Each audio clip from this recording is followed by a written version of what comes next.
আচ্ছা, এখন তোমাদের সাথে কথা বলবো আমি খুব ইম্পর্টেন্ট একটা ট্যাগ নিয়ে, সেটা হচ্ছে কালার ট্যাগ। দেখা যাচ্ছে যে ফন্ট কালার, ব্যাকগ্রাউন্ড কালার বা কোনো টেক্সটের যখন কালার করবা তখন কিভাবে করবা। কালারের কিছু কোড আছে, সেই কোডগুলোকে আমাদের জানতে হবে। কালার ট্যাগের এই কোডগুলো কিন্তু মাস্ট জানতে হবে, কারণ কালার ট্যাগ তোমার দেখা যায় যে ম্যাক্সিমাম গোয়া বা ঘয়ের প্রশ্নে কিন্তু গোয়া বা ঘয়ের প্রশ্নে কিন্তু এই কালার ট্যাগটা ইউজ করা অনেক সময় আসে, যে টেবিলের মধ্যে ব্যাকগ্রাউন্ড কালার কীভাবে করবো।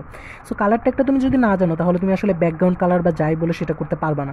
সো কালার ট্যাগের কোডগুলো আমাদের জানতে হবে। যদি কোড দিয়ে করতে চাও তাহলে কোডগুলো দিয়ে করতে পারো, বা তুমি এখন দেখা যাচ্ছে যে আমাদের ডিজিটাল ফরম্যাটে দেখা যাচ্ছে আমরা নাম, মেন কথা রেড, ব্লু এগুলো দিলেই হয়ে যাচ্ছে। সো তুমি কোডগুলো কিন্তু জানা উচিত, আর এগুলো এমসিকিউর জন্য অনেক সময় ইম্পর্টেন্ট, এমসিকিউতে অনেক বেশি আসে কোডগুলো।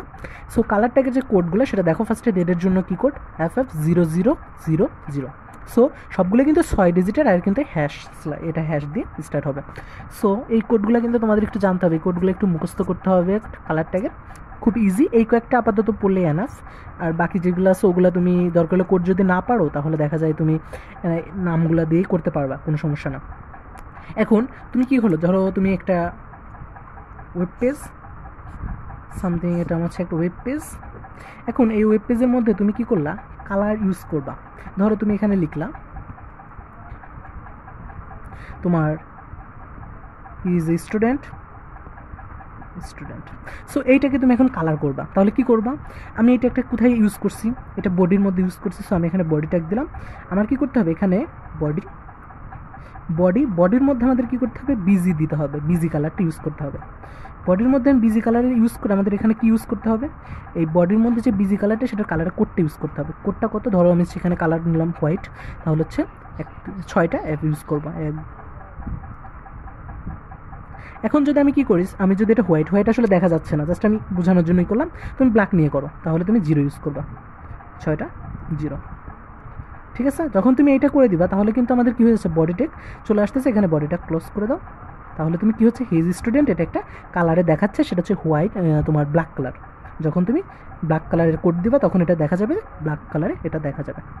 সো এভাবে তুমি কি করতে পারো, জাস্ট কালার ট্যাগ ইউজ করে তুমি যে কোনো কিছুর ব্যাকগ্রাউন্ড কালার বলো বা কোনো টেক্সটের কালার বলো সেটা করতে পারো। যখন তুমি বডির মধ্যে দিয়ে বা এখানে পি ট্যাগ দিয়েও তুমি করতে পারো, ওটাও কোনো সমস্যা না। এভাবে তুমি কালার ট্যাগটা ইউজ করতে পারবা, এটা খুব ইজি একটা জিনিস। আমাদের এখন অ্যাডভান্স একটা জিনিস তোমাদের শেখাবো। অনেক সময় দেখা যায় একটা ওয়েব পেজের কোনো একটা জায়গা থেকে, ধরো তুমি এখানে লিখছো, ধরো তুমি এখানে টেক্সট লিখছো, এই টেক্সটটা দেখা যাচ্ছে এই সাইড থেকে তোমার ভেসে এই সাইডে চলে আসতেছে অটোমেটিক। একটা ওয়েব পেজ, ধরো এটা হচ্ছে ওয়েব পেজ, ওয়েব পেজে দেখা যাচ্ছে যে এক সাইড থেকে টেক্সটটা অটোমেটিক ভেসে অন্য সাইডে যাচ্ছে, মানে অটোমেটিক সেটা মুভ করতেছে।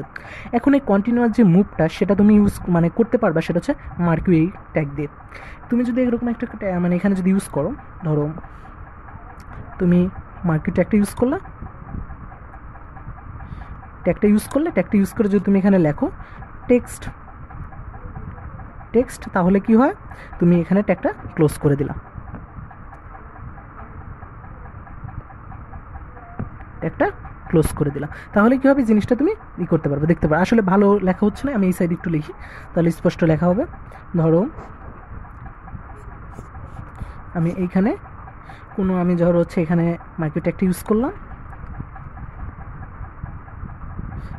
এখন তুমি এই ট্যাগটা ইউজ করলে এখানে ধরো তুমি টেক্সট লিখে তুমি ট্যাগটা ক্লোজ করে দিলা,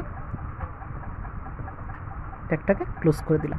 তাহলে দেখা যাবে কি, তোমার এই টেক্সট একটা এক সাইড থেকে অন্য সাইডে মুভ করতে পারবে।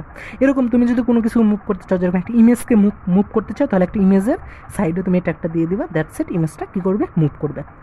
এরকম করে তুমি যে কোনো কিছুকে মুভ করাতে পারবা। তাহলে একটা ওয়েব পেজের কিন্তু আমরা কতগুলো জিনিস শিখলাম, যে কীভাবে কালার দিতে হবে, কীভাবে কোনো একটা টেক্সটকে মুভ করাতে পারবো বা কোনো একটা ইমেজকে মুভ করাতে পারবো, খুব ইজিলি কিন্তু এটা পারবো।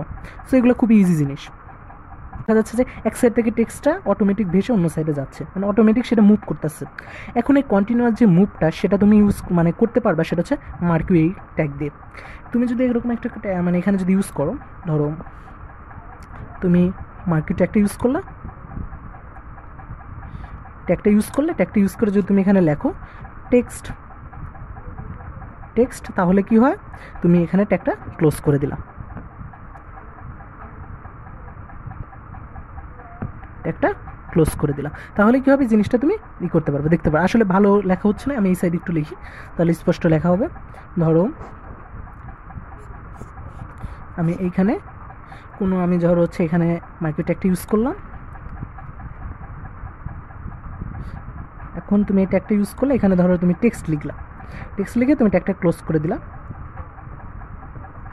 ট্যাগটাকে ক্লোজ করে দিলাম। তাহলে দেখা যাবে কি তোমার এই টেক্সট একটা এক সাইড থেকে অন্য সাইডে মুভ করতে পারবে। এরকম তুমি যদি কোনো কিছু মুভ করতে চাও, যেরকম একটা ইমেজকে মুভ করতে চাও, তাহলে একটা ইমেজের সাইডে তুমি এই ট্যাগটা দিয়ে দিবা, দ্যাটস ইট, ইমেজটা কী করবে, মুভ করবে। এরকম করে তুমি যে কোনো কিছুকে মুভ করাতে পারবা। তাহলে একটা ওয়েব পেজের কিন্তু আমরা কতগুলো জিনিস শিখলাম, যে কীভাবে কালার দিতে হবে, কীভাবে কোনো একটা টেক্সটকে মুভ করাতে পারবো বা কোনো একটা ইমেজকে মুভ করাতে পারবো, খুব ইজিলি কিন্তু এটা পারবো। সো এগুলো খুবই ইজি জিনিস।